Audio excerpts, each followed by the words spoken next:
এই বন্ধুরা, এখন সূর্য অস্ত যাচ্ছে। দেখেন সূর্য অস্ত যাওয়ার যে দৃশ্য অনেক সুন্দর দেখতে পাচ্ছেন। একদম মনে হয় যেন নদীর মাঝখান দিয়ে সূর্যটা চলে যাচ্ছে একদম নদীর ভিতরে। তো অস্ত যাওয়ার দৃশ্যটা খুবই সুন্দর।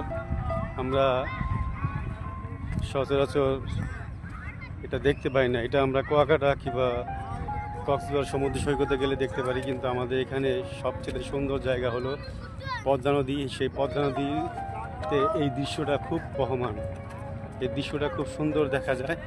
হ্যাঁ, তো এই দৃশ্যটা দেখার জন্য আমি আসি। আবার অনেক দূর দূরান্ত থেকে পর্যটক ট্রাভেলিং করা যায়, তারাও আসে। ভ্রমণ পিপাসু মানুষরা সবাই দেখতে আসে এখানে। এই সূর্য অস্তের দৃশ্যটা খুব সুন্দর। দেখছেন কীভাবে নদী থেকে এটা রশ্মিটা রিফ্লেকশন করছে। খুব সুন্দর একটি দৃশ্য, এখানে খুবই ভালো লাগছে দেখে। তো আমরা এখানে এসে এই দৃশ্যটা দেখি, খুবই ভালো লাগে।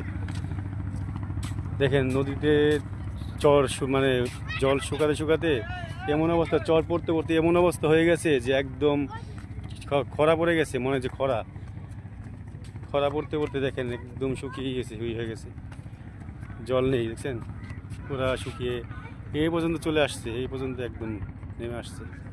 খুব সুন্দর একটি বহমান নদী ছিল, সেটা শুকিয়ে একদম শেষ হয়ে গেছে।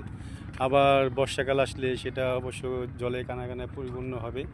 তো যাই হোক, আমরা সেই অপেক্ষায় থাকবো যাতে জল এসে আবার সেই নদীর হারানো সৌন্দর্য আবার যাতে ফিরে পায়, সেই প্রত্যাশা আমরা করি।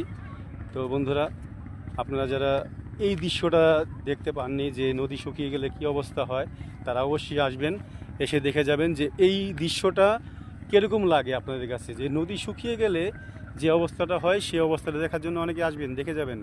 পদ্মা নদী তো কখনো এত শুকায় না, জায়গায় জায়গায় চর জমে, কিন্তু এমন শুকাইছে এবার যে খুব খারাপ লাগছে, নিজের কাছে খারাপ লাগে যে আসলে আমাদের এই পদ্মা নদী এতটা শুকায় না কখনো, আজকে অনেক শুকিয়ে গেছে। তো বন্ধুরা, সবাই ভালো থাকবেন, দেখে যাবেন এসে। ধন্যবাদ সবাইকে।